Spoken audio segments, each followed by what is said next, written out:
When talking about traditional Oriental costumes, the uniqueness of Hanfu and kimono is immediately apparent.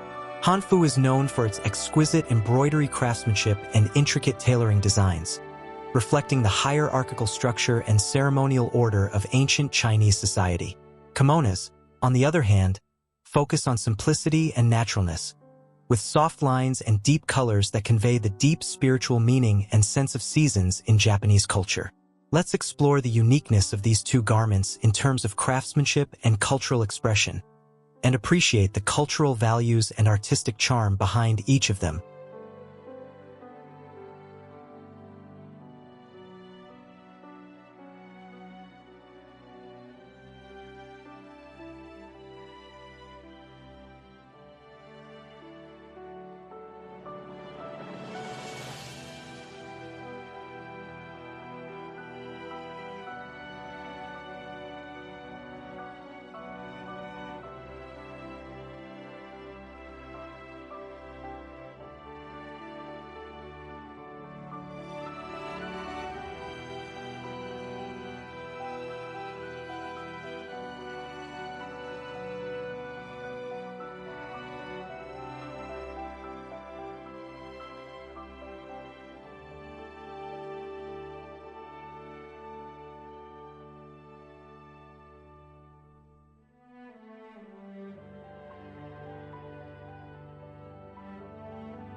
Since the Yellow Emperor, one of the main fabrics of Hanfu is ramie and silk, collectively called cloth, according to the warp and weft organization method of bub textile technology, can be subdivided into brocade, silk, etc.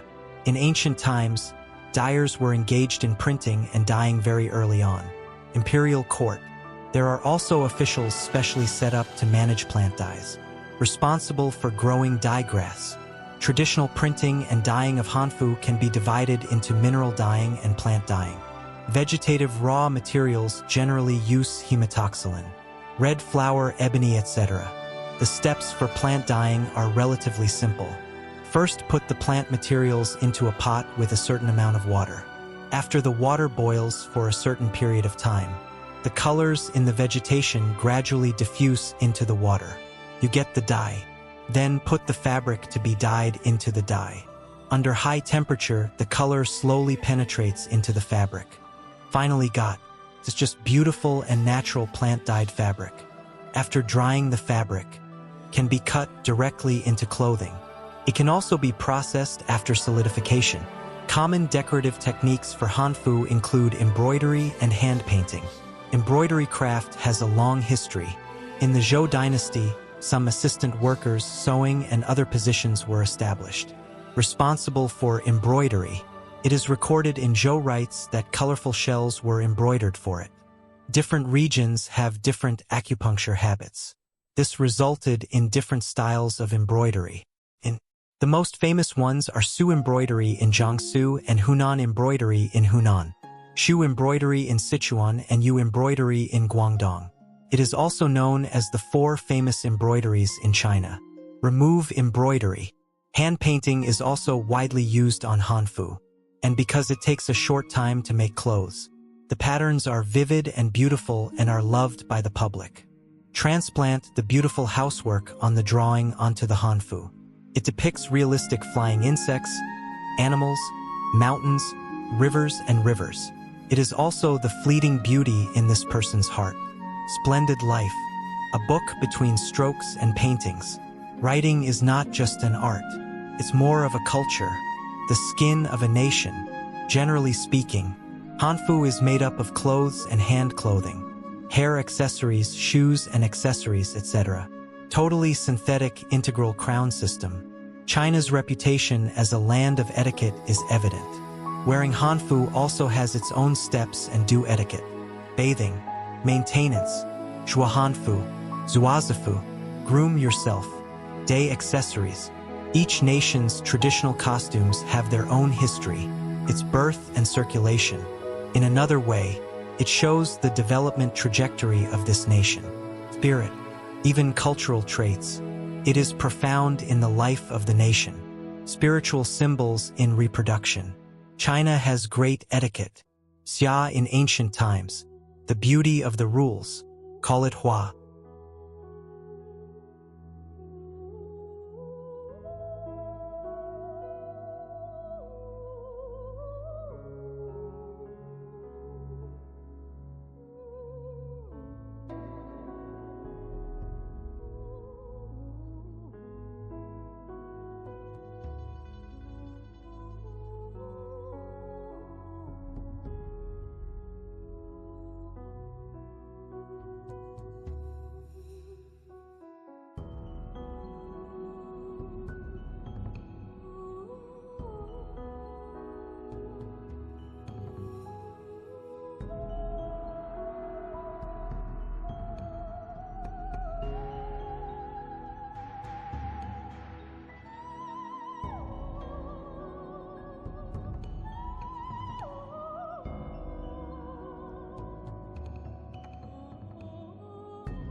Kimono originated from the costumes of the Tang dynasty in China, especially influenced by Hanfu and Wufu. During the Three Kingdoms period, the Japanese kings sent envoys to China 3 times, bringing back a large amount of Han weaving and Wu weaving, as well as craftsmen who were good at weaving and sewing. These craftsmen and literati spread the clothing style of the Han dynasty in Japan and laid the foundation for the formation of the kimono. Although the kimono was later modified and developed by Japan, its basic style and characteristics are closely related to the costumes of the Han and Tang dynasties. Kamakura period. During the Kamakura period, a relatively lean, simple samurai culture emerged, and this era is also reflected in clothing. In addition, at that time, the Yuan dynasty unified China and had successive conflicts with Japan. In order to facilitate the war, the Japanese returned to plain clothing, and the wide sleeves changed back to narrow sleeves. Muromachi period.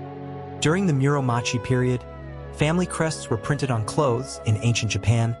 Every family had a family crest according to the surname, and it is estimated that there were more than 20,000 family crests. And the design of casual clothes began to be dressed. Straight hanging and black hats are fashionable men's clothing and are widely popular. Women's wear, on the other hand, is more simplistic. Momoyama period.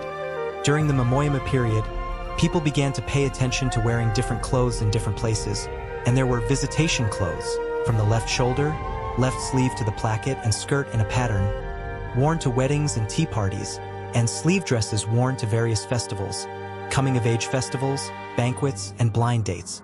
Edo period. It was the most prosperous period in the history of Japanese clothing, when men's and women's clothing changed.